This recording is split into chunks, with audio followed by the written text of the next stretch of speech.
I went to a hand surgeon to check out my finger, wrist pain. X-rays showed nothing wrong with my bones. He suggested a steroid injection in my wrist for de Quervain's symptoms. So de Quervain's um, uh, syndrome, it's called a syndrome, is when you have pain in your wrist or hands. Um, and that was named by maybe an orthopedic surgeon back in the 1800s or something like that. And now the medical field will treat it with just a steroid injection. Um, and you said I wanted to talk with you first. So um, I know. So this de Quervain's syndrome is just that. So whenever you, it's not a disease, it's a syndrome. What's a syndrome? It's a collection of symptoms that we have no idea why it's there. Okay. So again, you're trying to ask why, right? Now, it was the right thing to do for them to take an x-ray because at least they're asking why. Is there inflammation, showing in the tendons? Is there arthritic spurring or decreased joint space, early degenerative changes that could be causing this? And the answer was no, there wasn't any orthopedic things. Well, then we'll just call it the syndrome of hand and wrist pain. And then we look up in Merck manual now, and it says to give a steroid injection.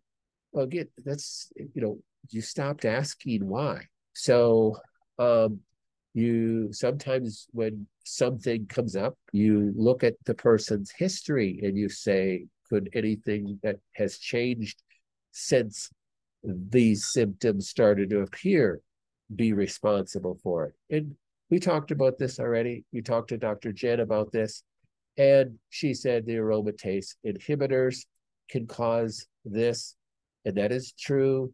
And then I told you that it's most likely because of the oral chemo drugs.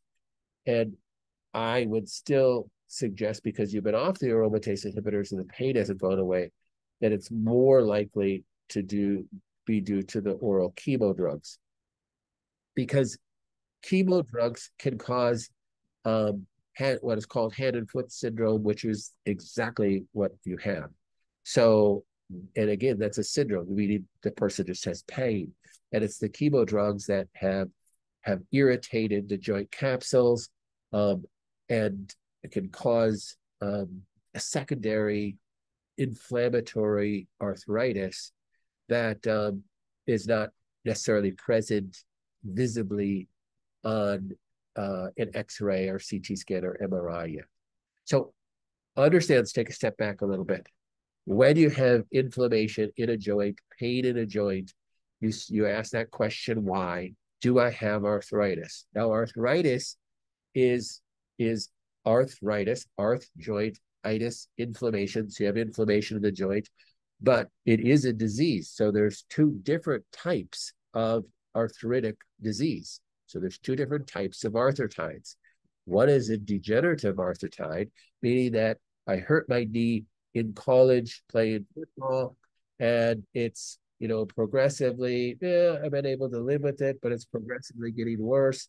And now I take an X-ray, and my doctor said, "Boy, you have a decreased joint capsule, joint space in the right knee compared to the left knee. You have some degenerative arthritis taking place." The second type of arthritis is an inflammatory arthritis. That's your psoriatic arthritis, your rheumatoid arthritis, your uh, ankylosing spondylitis type diseases. Those are inflammatory diseases, which are often autoimmune. So you have antibodies that have been developed against the joint capsule. And that's causing inflammation, and that's what's causing the pain. Now, inflammatory arthritides that are autoimmune like this can eventually lead to findings on X-ray. That's at a as the disease progresses. Now, what can cause these? Well, heavy metals that irritate the joint capsule, that cause your immune system to make antibodies to the joint capsule, can cause that.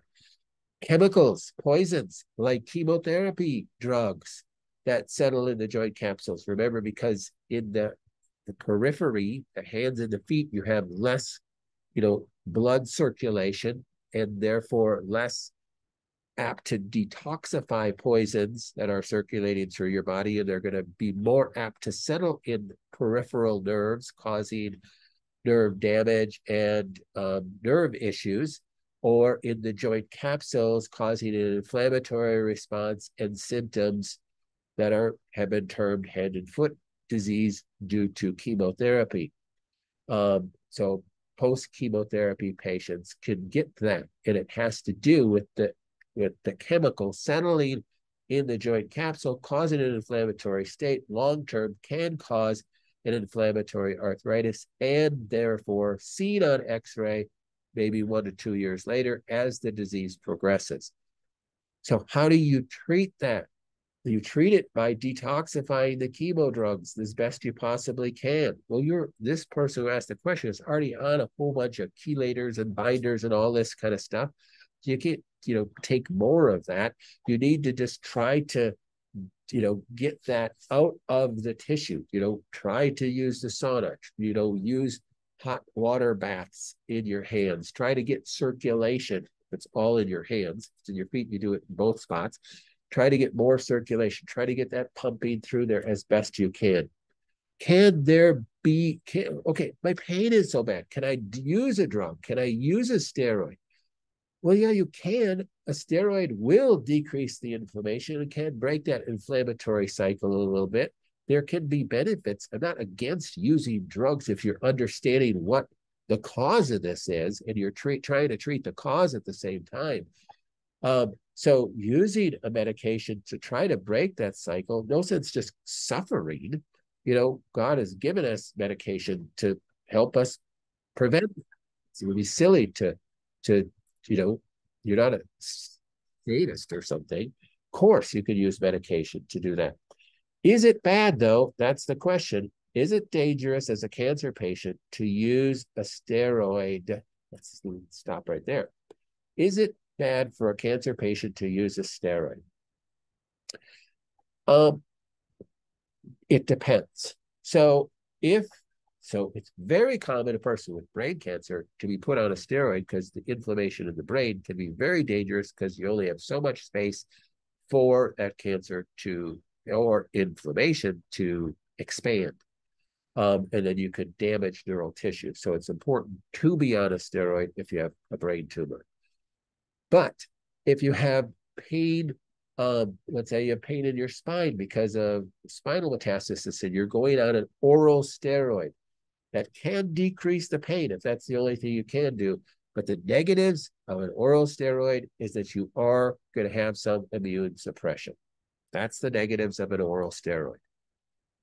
Do steroid injections cause the same thing? So I think this person is asking the question because she's smart enough to know that oral steroids do decrease the immune response, and not a good thing to be on long term, especially high dose. Low dose, not quite so much.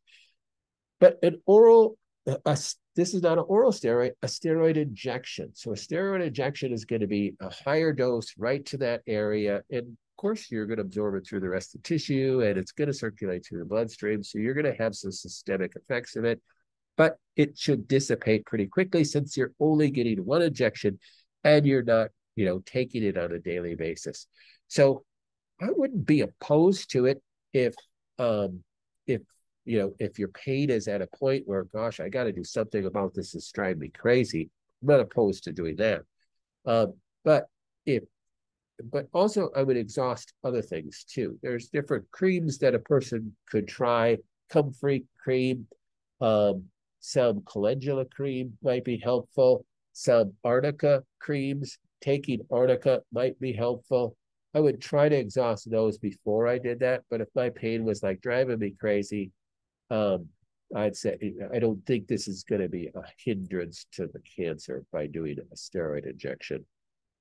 Typically, they're only going to do one, maximum two anytime. Get this: the surgeon said it's not certain the drugs had anything to do with it, um, but it's too much of a coincidence for me. Yeah, you kind of gotta, you know, you're thinking for yourself, and it's like this all started when, it's a time, and it's known. The drugs that they gave you are known to cause this. So for them to say that, a little silly. Um, but it's too much. He said that people with diabetes and hypothyroid are more prone to this. Um, I would say I'd give a person, if a person does have, uncontrolled diabetes, yeah, they can be prone to inflammatory issues in their body. Hypothyroid, are you prone to uh, symptoms like this? No, that's not true. Um, and just because your TSH has been higher than usual this year doesn't mean that you're in a hypothyroid state. We need to look at all those levels.